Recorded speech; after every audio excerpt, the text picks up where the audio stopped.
Hello and welcome to another edition of Your Mind Matters. Today I'm going to share with you a few tips on how to keep yourself occupied and get through this pandemic. The very first tip I'm going to offer you is to go out for a walk.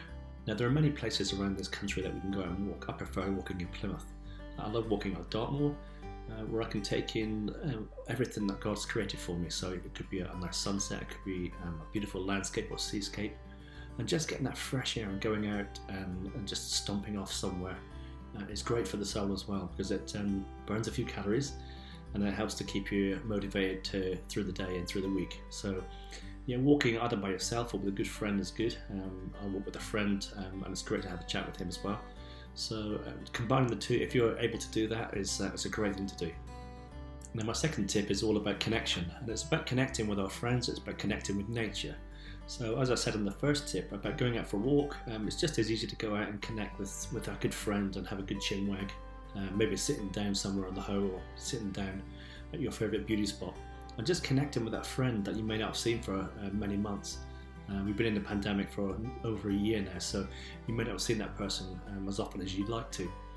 And also connection with nature, so you look around you and you look at the seascape and you look at the ships out there and the sound, or you're up on Dartmoor and you're seeing a lovely view of a tor, and you just connect with that nature and just breathe it all in, take it all in, and it just revitalises your spirits, and it keeps you just active, and it helps you to get through the mental barriers that you may have from a long time of not seeing people or even talking to people face to face. So keeping connected with friends and for nature is my second tip. Now, tip number 3 is something I'd never even thought about before until I started doing a counselling course. And tip number 3 for me is reading. I've really grown into reading and looking at different books on all sorts of subjects, but mainly it's been on like counselling and psychology. I also look at the Bible and what the Bible says, and it's really good to take time out of your day just to spend an hour or so, 15 minutes, an hour, just reading something different and absorbing something new. So my third tip is just to go and grab a book and go and have a read. So tip number 4 I've got is togetherness. And yes, I can say togetherness even if you're on your own and isolated at the moment. You can still sort of contact people via the phone or via Zoom call. And I find this very useful to reach out to people who may be isolated at home, haven't seen people for months on end. And I like doing this, and I like contacting people that I haven't seen, I haven't spoken to. So pick up the phone and get onto the Zoom call and make sure you keep contact with that person and develop that togetherness. So develop a friendship or a mentorship with a friend. And I just find that really helpful. I've got several mentors, several people that I can call just to talk and just to offload stuff that I'm carrying around with me. So yeah, using togetherness is a great tool to get through. Okay, so on the flip side of togetherness, I've labelled tip number 5, solitude and reflection. I guess there's times in all our lives that we need to stop and to just take stock of what we're doing. And in my situation, I like to have solitude and just time to go out somewhere and reflect. You may not be in a situation to do that, but you can have that solitude at home as well, where you just maybe reading a book and you're just quietly reflecting on the day and taking time out of the business of it all. I find it very helpful to me and my mental health just to stop every so often and reset the button and allow myself time to reflect. And tip number 6 is to keep on checking in with your family, checking in with your children. You know, ring that person, go and see your child, go down into their pit, wherever they are, on their Xbox, and just spend some time with them. Keep checking in with them to make sure their mental health's okay. And it's really vital for children as well during pandemic that they're going to be isolated. They're not going to be able to go out and see their friends as often as they used to. So they're going to be isolated. They're going to be on their Xbox or on their games.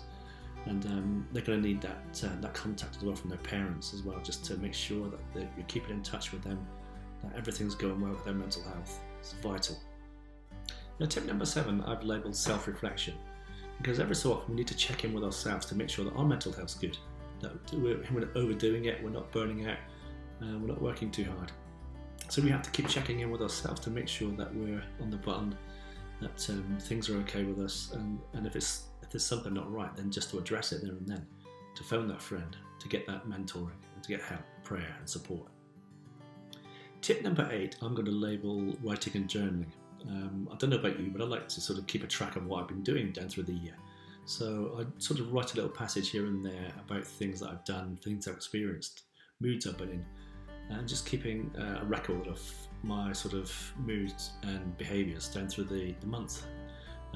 So I do a little bit of writing, a little bit of journaling, just to reflect on when I get further down the year. And I often find that it's helpful to look back and think, well, actually, that was quite good then. That was a decent moment for me. So how can I get back to that sort of moment again? You could also reflect on the other side, where something has been wrong, you've been a bit down or depressed, and you think, well, what's made me depressed and what's caused that? And it might just help you to rethink about, the situation if you're feeling down again, and feeling depressed again. So a little bit of journaling, a little bit of writing, keep notes of your mood and your temperament, and interactions and connections. And tip number 9 is my favourite of all, staying fit and getting your exercise. So again, if you're able to do this, take yourself out for a walk. The gyms are closed at the moment, so we can't do much at the gyms, but you could even create space at home just to exercise at home, and to, if you've got weights at home and stuff like that, to push weights at home. If you've got treadmills, to use them as well. But try to keep yourself active and fit as you go through the pandemic, because I know for me that I let myself go a little bit with eating, bad eating habits, and soon put some weight on. So it's keeping yourself fit and trying to maintain your exercise. Tip number 10, I've labelled as hobbies. I've just taken up doing jigsaw puzzles again, and recently I've just bought myself a drone. So droning is a new hobby for me. So I go out to Dartmoor, I go out into Plymouth, and I use my drone to fly around and just to pick up some different scenery from Plymouth. You may like photography, you may like painting, but take up a hobby, keep your mind active, and I'm sure this will help you to get through any sort of, not just pandemic, but any sort of day, just to have a different hobby. And tip number 11, I've labelled puzzles and mindfulness. Now, we all get that satisfaction of doing a jigsaw puzzle or completing a crossword. So why don't you keep your mind active by picking up a book or a Sudoku book or a crossword book, or even completing that jigsaw puzzle you've been trying for a while. It's great for the mental health, and it's great to keep your mind sharp and active. Now, our last tip is probably the hardest to do, and that's to stay motivated. There's 101 things that we can do during our day, but it's actually getting motivated to do them. It's a different kettle of fish. So try to keep yourself motivated. I mean, there may be things in the house that you can do. I've just started growing plants, so I've just planted my chilies and my tomatoes, and that's a new hobby for me as well. So do that jigsaw puzzle, keep yourself motivated, listen to music, gain some exercise, go for a walk, and just keep yourself going and keep that mental health ticking over. Well, I do hope this video has given you some inspiration to do something and keep motivated. If you like this video, please hit subscribe.